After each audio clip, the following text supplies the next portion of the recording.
I was sitting here and I was watching a video of the eviction moratorium and what's taking place when it comes to this issue. And, it's interesting because, before I moved, I was a landlord. I owned a three-family unit, which I had in North Jersey. And I even had a basement apartment for myself, so it was a very nice setup. But the idea was that I would purchase this property and I'd make some rent revenue because I had some extra income. I mean, I purchased a house at that time and then I purchased a rental property. So I had the cash flow from work and I wanted to know where I can put my investment, my extra money. And so, I went ahead and purchased a three-family rental unit. And let me tell you, it was an experience. And it was interesting, looking back at it, that's how I got into actually working with my hands. Because a property needs to be maintained.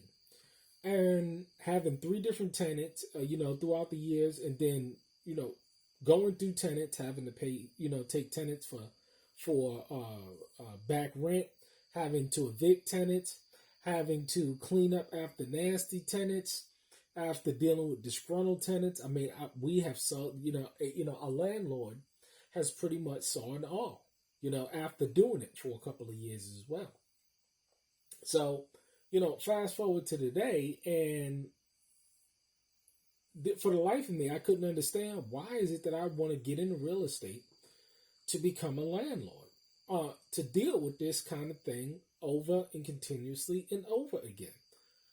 Believe you me, I understand the service side. I understand the owner side because I've been there, and I understand the service side in terms of how to maintain these properties because in essence, this is what I do. I get calls as well to fix issues or to renovate properties. So, again, fast and forward to today, why would I want to deal with all of this mess? And we have a brother here that, does reports on what's going on and the rental property issue with all of these moratoriums and the moratoriums and what's going on. And it is just a mess out there. To hear him talk, to see the perspective of landlords today. Their homes, he said. John Tinbush, a planner with the St. Lawrence County Planning Department, wondered if relations between landlords and tenants had always been toxic. Absolutely, Mr. McQuaid said. He said tenants often know the system. When you can tell these tenants that they don't have to pay, they're going to stop, he said.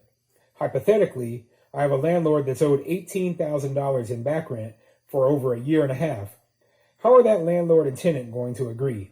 That landlord just wants that individual out of the house, take the loss, and leave. That's the difficulty with this moratorium. You see? So the idea is that you got to deal with all the stress. You just want these people out. I mean, I've been in situations personally where I just wanted them out of my house. And so, I think it's funny to this day, if somebody want to leave, just let them leave. Because, you know what I'm saying? The idea is that they're removing their chaos from you at the end of the day. When this tenant leaves, they're taking all of the bull crap that they done dealt with. You know what I'm saying? The messed up apartment, the late payments of rent, the issues, the complaints, you know what I'm saying? The destruction of property. You got to deal with all that stuff and you got to eat all of that stuff. So, of course, at the end of the day, we just want them out.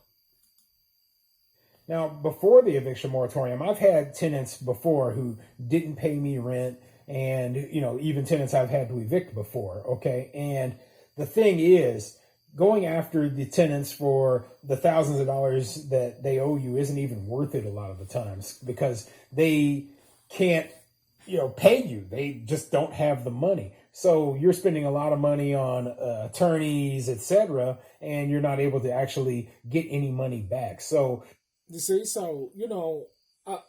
the time, as many landlords do, they worked And as you know, just like anybody else, even though I had a multifamily unit and I was a landlord, I also had a job.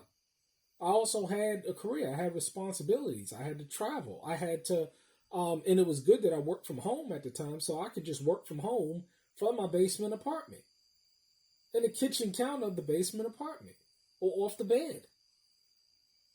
So the idea is that, still, this is time, energy, and effort that's being taken away. I've just let some losses go. Yeah. I have been able to recover money from some tenants before in the past, but man, it's just not worth it for a lot of these landlords. And especially for the smaller landlords, because, all the lawyer fees, etc., are expensive. So they just want their unit to be empty. They want their house or their apartment to be emptied out. They want to get a paying tenant back in there, and they want to get the ball rolling again. Oh, man. So at the same time, McQuaid said, some of the tenants, when you tell them you don't have to pay, you see deliveries. I had one the other day. They set up a pool. They haven't paid rent in 6 months. That's where I have the difficulty with this agreement thing between the tenant and landlord. They're not going to come together. If this started 3 months ago, you'd have a good chance. You're talking over a year and a half of this going on. So, I see a lot of people saying getting into real estate, and there's several ways of what you can get into real estate. And I get and I understand, and I see a lot of people talking about real estate in Guyana and still real estate in Trinidad and Tobago and all of these exotic places or whatever, but people are not taking into consideration or need to take into consideration, like I was saying before, the who, the what, the when, the where, the why, the how, the why, with what money. All of these questions needs to be seriously asked before you're getting into this stuff, because I don't hear anybody talking about a good old-fashioned tenant-landlord type of deal and the challenges that come with it.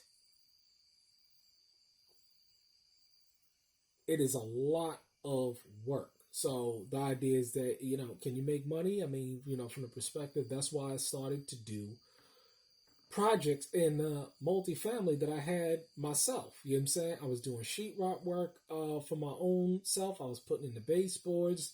I was putting in down laminate flooring. I was doing all of that stuff. I ended up doing all that stuff myself after I got a bill for like $450 to fix a pipe that was busted in the basement, a 3/4 length pipe. The union was busted off. I could fix that now, just like that. If I was to transport back that, I'd have that fixed in 5 minutes. And guess how long it took for the Roto-Rooter guy to fix it? 5 minutes. And he charged me $450. I knew at that point in time I was in the wrong business.